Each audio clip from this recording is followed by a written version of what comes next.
ዛሬ ፋይንዲንግ ዶሪ የተባለውን የቤተሰብ ፊልም እናሳያችኋለን። ሰማያዊዋ ተንጋዛዥ ዓሣ ዶሪ በልጅነቷ ከወላጆቿ ከጄኒ እና ከቻርሊ ትለያለች። እያደገች ስትሄድ ዶሪ እሳቸውን ለመፈለግ ትሞክራለች። ነገር ግን ባላት የአጭር ጊዜ የማስታወስ ችሎታ ማጣት ምክንያት ቀስ በቀስ ትረሳቸዋለች። በኋላም ኒሞን ለመፈለግ ክላውን ፊሽ ከሆነው ማርሊን ጋር ትቀላቀላለች።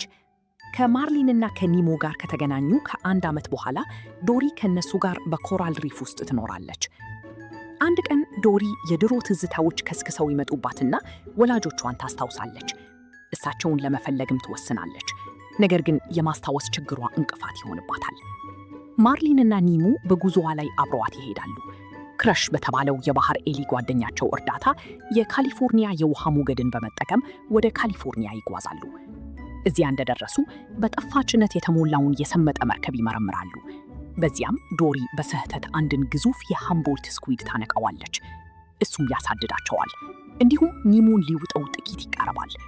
ስኩዊዱን በትልቅ የጭነት ሳጥን ውስጥ ማጥመድ ይሳካላቸዋል። ነገር ግን ማርሊን ዶሪን እሳቸውን ለአደጋ ስላጋለጠች ይቆጣታል። ስሜቷ የተጎዳው ዶሪ እርዳታ ለመፈለግ ወደ ላይኛው የውሃ ክፍል ትጓዛለች። በዚያም ሶስቱ ሊሄዱበት ከነበረው በአቅራቢያው ከሚገኘው የማሪን ላይፍ ኢንስቲትዩት ሰራተኞች በቁጥጥር ስር ትውላለች።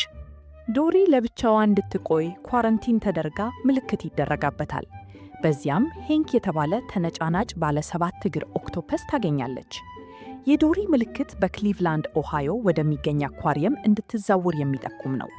ወደ ውቅያኖስ መመለስን የሚፈራው ሄንክ ምልክቷን በምላሹ ለመውሰድ በመስማማት ዶሪ ወላጆቿን እንድታገኝ ለመርዳት ይስማማል።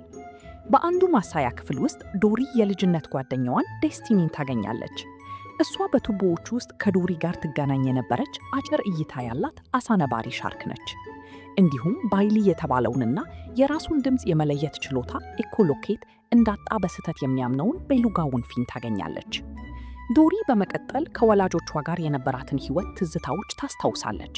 ነገር ግን ዝርዝር ነገሮችን ለማስታወስ ትታገላለች። በመጨረሻ ከወላጆቿ እንዴት እንደተለየች ታስታውሳለች። በአንድ ወቅት ሌሊት እናቷ ስታለቅስ ሰምታ እሷን ለማስደሰት ሼል ለመውሰድ ትወጣለች። ነገር ግን በኃይለኛ የውሃ ውስጥ ሞገድ ተጎትታ ወደ ውቅያኖስ ትወሰዳለች።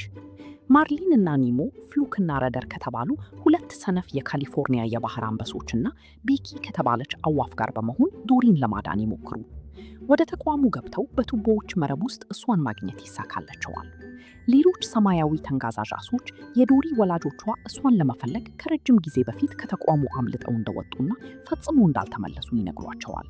ይህም ዶሪ ወላጆቿ እንደሞቱ እንድታመን ያደርጋታል።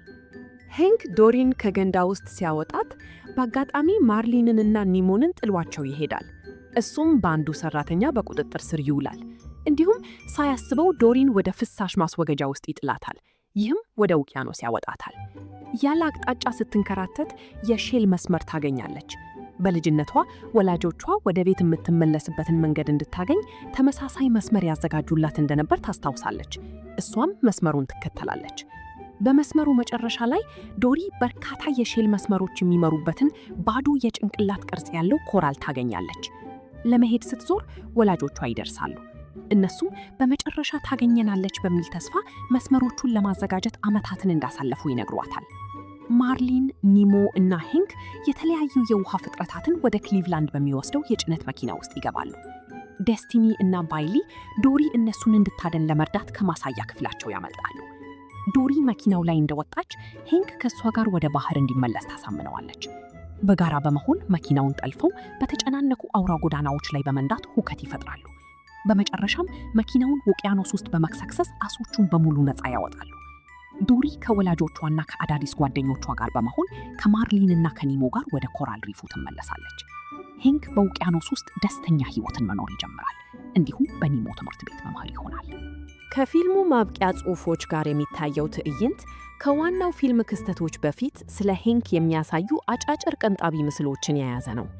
ከማብቂያው ጽሑፎች በኋላ በሚታየው ትዕይንት ደግሞ ከፋይንዲንግ ኒሞ የተውጣጡትና አሁንም በአልጌ በተሸፈኑ የፕላስቲክ ከረጢቶች ውስጥ የታሰሩት የኩሬው ቡድን አባላት በፓሲፊክ ውቅያኖስ ላይ ለ1 ዓመት ከተንሳፈፉ በኋላ ካሊፎርኒያ ይደርሳሉ።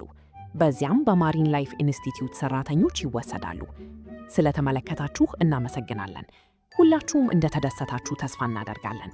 ወደ ቻናላችን ሰብስክራይብ ማድረግ እንዳትርሱ።